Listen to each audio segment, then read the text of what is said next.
There is a feeling that millions of people have today. A feeling that no matter how hard you work, you are slowly falling behind. You are earning more paper currency than your parents did, but you can afford significantly less life. This isn't a conspiracy theory, it's a mathematical reality. We are told that inflation is temporary, that it's caused by supply chains or wars or corporate greed. While those factors play a role, they're distractions from the root cause. The truth is uncomfortable. The financial system requires your money to lose value. It is designed that way. Let's look at the data. This is the most important chart in modern economics. Up until the early 1970s, as workers became more productive, their wages rose alongside them. The social contract was working. But then, something broke. Productivity kept soaring due to technology, but real wages stagnated. Where did all that extra value go? It was absorbed by asset price inflation, housing, stocks, healthcare, education.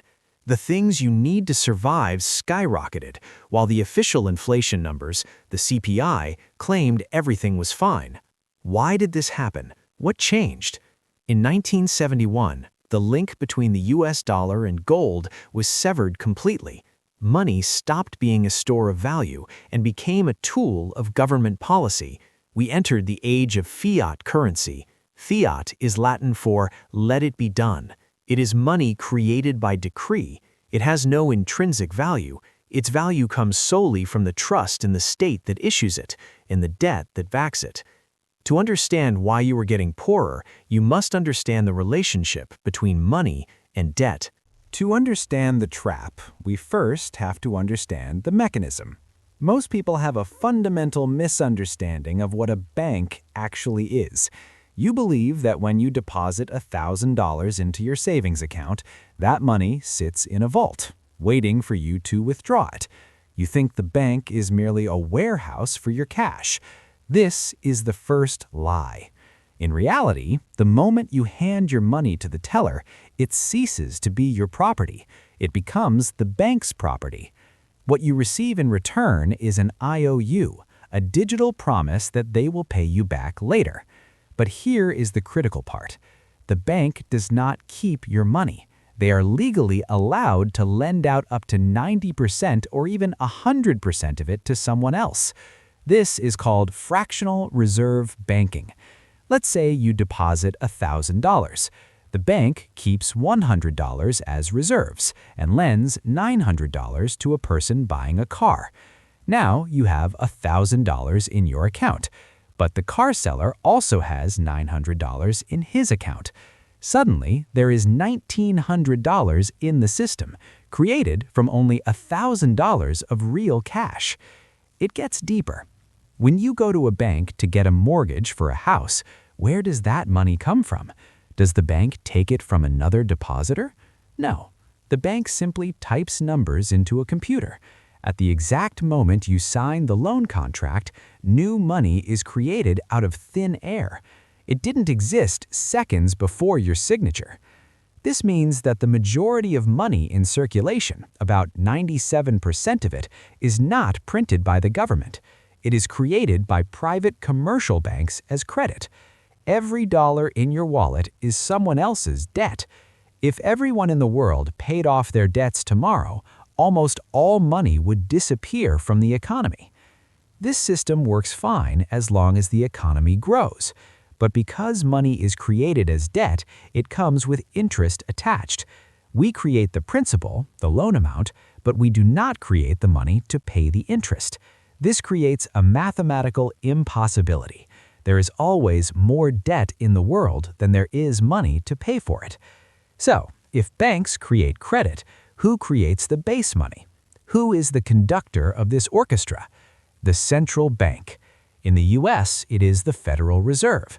Despite its name, it is not fully federal, and it has no reserves. It is the lender of last resort. And it has a superpower that no one else has. When the government spends more than it collects in taxes, which is always, it issues treasury bonds. These are IOUs. If no one wants to buy these bonds, the Federal Reserve steps in. They buy the government debt. But how do they pay for it? They don't use tax money. They don't use gold. They simply edit a database entry. Let there be money. And there is money. This process is called quantitative easing. It sounds technical and boring on purpose, but in reality, it is the dilution of your life savings. Let's look at the results of this system. The United States national debt has now surpassed $38 trillion. It is a number so large that the human brain cannot comprehend it.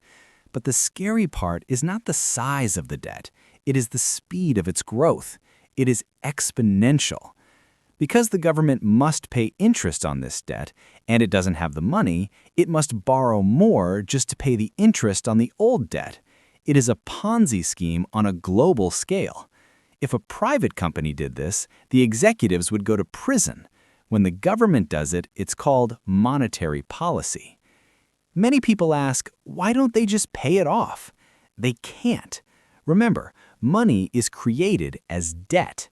If the U.S. government paid off its debt, every single dollar in existence would disappear. The system requires debt to exist. It requires the bubble to keep expanding forever. So they have only one choice: print more, dilute the currency, make the debt cheaper by making your money worth less. This brings us to the most important concept in this video: the Cantillon Effect. In the 18th century, an Irish banker named Richard Cantillon made a discovery. He realized that where the new money enters the economy matters. Money is not neutral. It does not spread instantly like water. It flows slowly like honey. Imagine the Federal Reserve prints $1 trillion. Who gets this money first? It goes to the big banks, the government, and large corporations. They get the money before prices have risen. They have maximum purchasing power. They use this fresh cash to buy assets, stocks, bonds, and real estate. This drives the prices of those assets up. If you own assets, if you are already rich, you get richer. Your portfolio skyrockets not because the economy is better, but because the money has nowhere else to go. But by the time this new money trickles down to you, the employee, the teacher, the engineer, it has lost its value. You get the money last, and by then, the prices of groceries, gas, and rent have already gone up. This is why we see a K-shaped recovery. The wealthy, who are close to the money printer, see their net worth explode. The working class, who are far from the printer, see their purchasing power destroyed. It is a wealth transfer from the poor to the rich, hidden in plain sight. Look at the housing market. Houses didn't necessarily get better. A 3-bedroom house in 1980 is the same 3-bedroom house today, but the currency used to buy it has collapsed. You are competing for homes against private equity firms funded by cheap credit created by the Fed. You are bringing a knife to a nuclear war. This is why saving money in a bank account is a guaranteed losing strategy. While you save, they print. Inflation is not an accident. It is a feature. It is a hidden tax that no one voted for. If the government raised your income tax to 50%, there would be riots in the streets. But if they print money and cause 10% inflation, it has the exact same effect on your wealth. But because the numbers on your paycheck stay the same or grow slightly, you don't blame the government. You blame the grocery store. You blame the gas station. You blame exactly who they want you to blame. John Maynard Keynes, the famous economist, once said, "By a continuing process of inflation, governments can confiscate, secretly and unobserved, an important part of the wealth of their citizens." This is the game. The board is tilted, the dice are loaded, and if you keep playing by the old rules, work hard and save cash, you will lose. So, what do? The first step is to accept the reality. The advice your grandparents gave you, work hard and save your money in the bank, is dead. In a world of infinite money printing, saving in fiat currency is not safe. It is a guaranteed mathematical loss. You are trying to store life energy in a battery that is constantly leaking. If your savings are not growing faster than the real rate of inflation, which is often 10% or more, you are bleeding wealth every single day. The system is designed to punish savers and reward debtors and asset owners. So, you must stop being a saver of currency and become an owner of assets. What is an asset? An asset is something that cannot be printed by a central bank at the push of a button. It has scarcity. It requires energy to produce.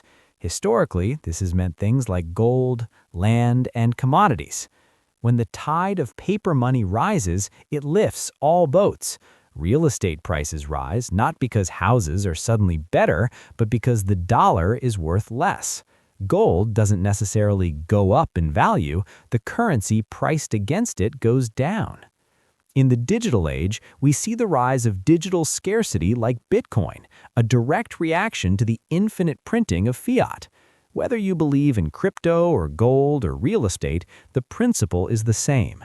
Move your wealth outside the blast radius of the central bank.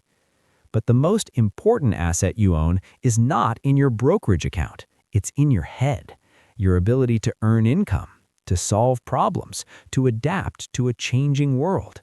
In high inflation, your skills are the only thing that can reprice itself instantly.